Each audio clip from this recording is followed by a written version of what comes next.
Bonjour et bienvenue.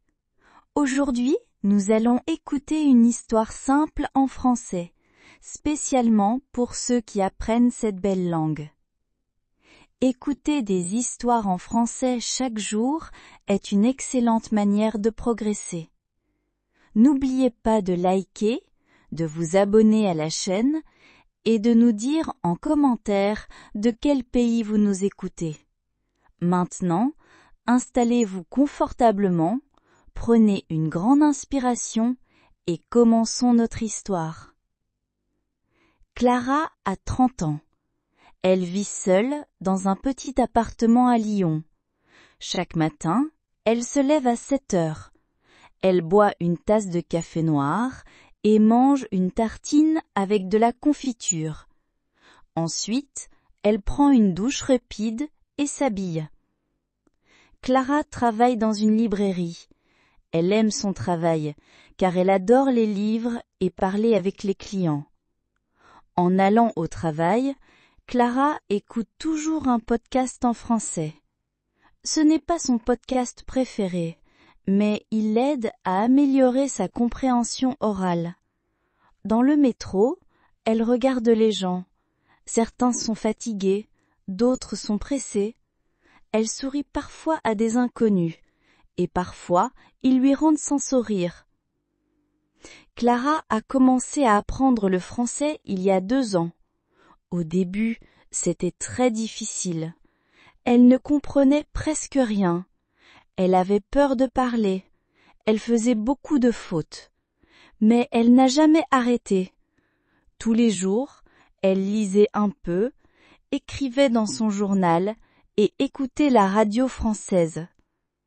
Aujourd'hui, Clara peut parler assez bien. Elle fait encore des erreurs, bien sûr, mais elle se sent plus confiante.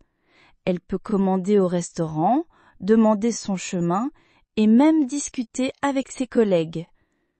Parfois, elle oublie un mot ou elle cherche ses phrases.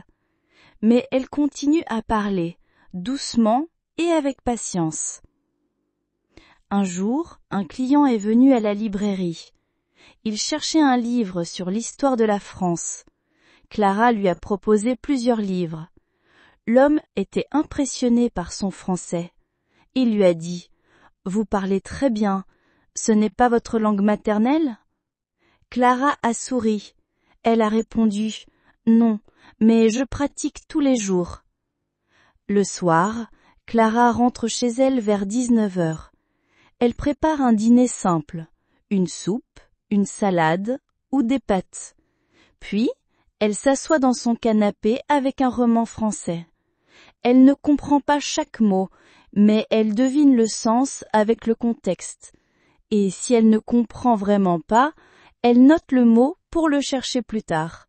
Clara a aussi un ami français, Julien. Ils se voient une fois par semaine pour prendre un café ou aller au cinéma. Julien l'aide parfois avec la grammaire. Il corrige ses phrases, mais il ne la juge jamais. Il dit souvent « Le plus important, c'est de continuer. Même si tu fais des fautes, continue à parler. » Parfois, Clara est fatiguée. Elle n'a pas envie d'étudier. Dans ces moments-là, elle choisit quelque chose de simple. Une chanson française, un épisode court d'une série ou juste un message vocal à Julien. Elle ne cherche pas la perfection, elle cherche la régularité. C'est son secret, faire un petit peu chaque jour.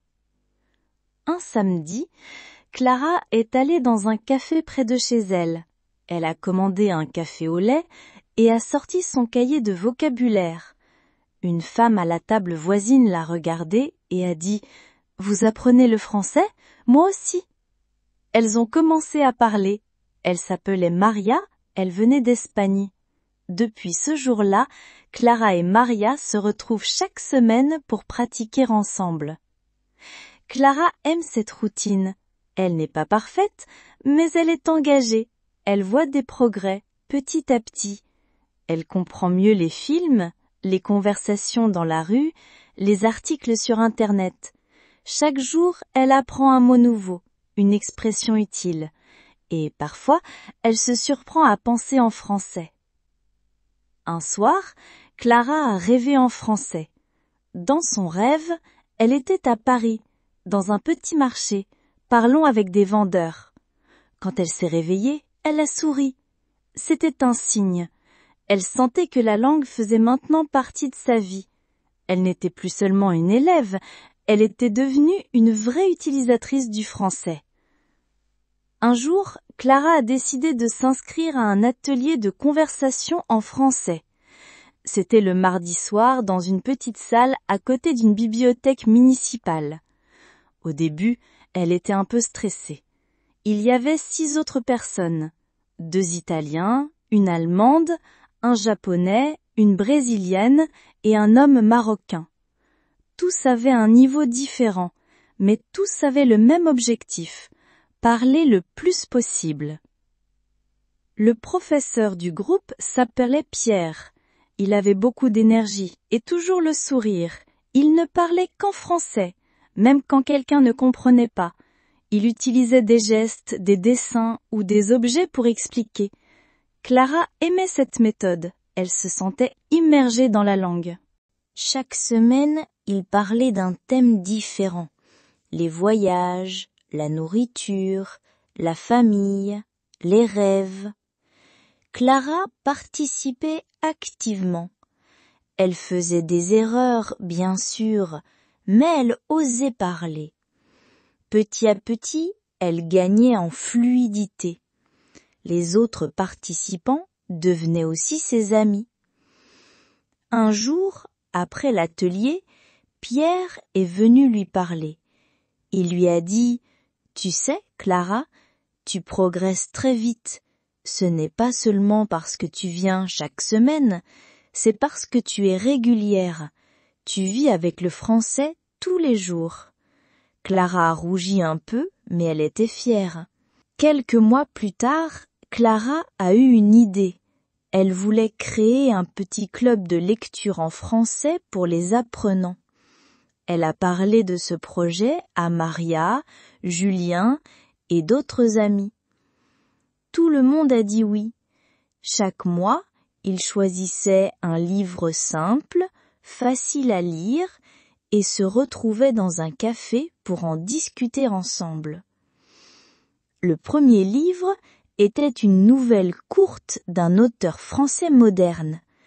Clara avait peur que ce soit trop difficile, mais tout le monde a réussi à lire au moins quelques pages. Pendant la discussion, certains lisaient des passages à voix haute, d'autres posaient des questions sur le vocabulaire. L'ambiance était détendue, amicale, sans jugement. Un soir, après une réunion du club, Maria a dit à Clara « Tu sais, sans toi, je n'aurais jamais osé parler autant en français. Maintenant, je me sens beaucoup plus à l'aise. » Clara était touchée. Elle avait commencé seule, mais maintenant elle aidait les autres à apprendre aussi. Un dimanche matin, Clara a reçu un email très spécial. C'était une invitation à participer à un événement pour les apprenants de français à Paris. Il y aurait des conférences, des ateliers et des rencontres avec des professeurs. Elle a tout de suite réservé son billet de train. À Paris, elle a rencontré des gens du monde entier, du Canada, du Brésil, de Corée, du Sénégal. Tous parlaient français, avec leurs accents différents. Elle a participé à un atelier de théâtre où elle devait jouer une petite scène en français. C'était drôle, un peu stressant, mais très enrichissant. Ce week-end à Paris a été un tournant pour Clara. Elle s'est sentie connectée à une grande communauté. Elle n'était pas seule dans son apprentissage. D'autres avaient les mêmes doutes, les mêmes rêves, la même passion. Elle a compris que le français n'était pas juste une langue pour elle. C'était une nouvelle partie de sa vie. De retour à Lyon, Clara a recommencé sa routine avec encore plus d'enthousiasme. Elle parlait plus avec ses collègues, elle écrivait de petits textes, elle écoutait les actualités françaises. Elle s'est même mise à écrire des poèmes, très simples, mais sincères. Elle voulait exprimer ses émotions en français. Un jour, elle a reçu un message de Pierre. Il lui proposait d'animer un atelier pour les débutants dans une nouvelle association. Clara a hésité. Moi? Mais je ne suis pas prof. Pierre a répondu. Tu n'as pas besoin d'être parfaite. Tu as de l'expérience. Tu sais ce que c'est. Clara a accepté. Le premier jour, elle était très nerveuse, mais les participants l'ont écoutée avec attention.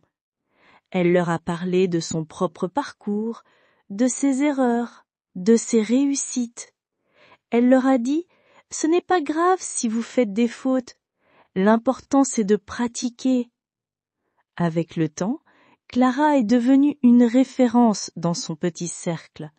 On lui demandait des conseils, des recommandations de livres, des idées pour apprendre plus facilement. Mais elle ne se prenait jamais pour une experte. Elle disait toujours « J'apprends encore. Chaque jour, j'apprends quelque chose. » Aujourd'hui, Clara continue à vivre avec le français. Ce n'est pas toujours facile. Il y a des jours où elle doute, où elle se sent fatiguée.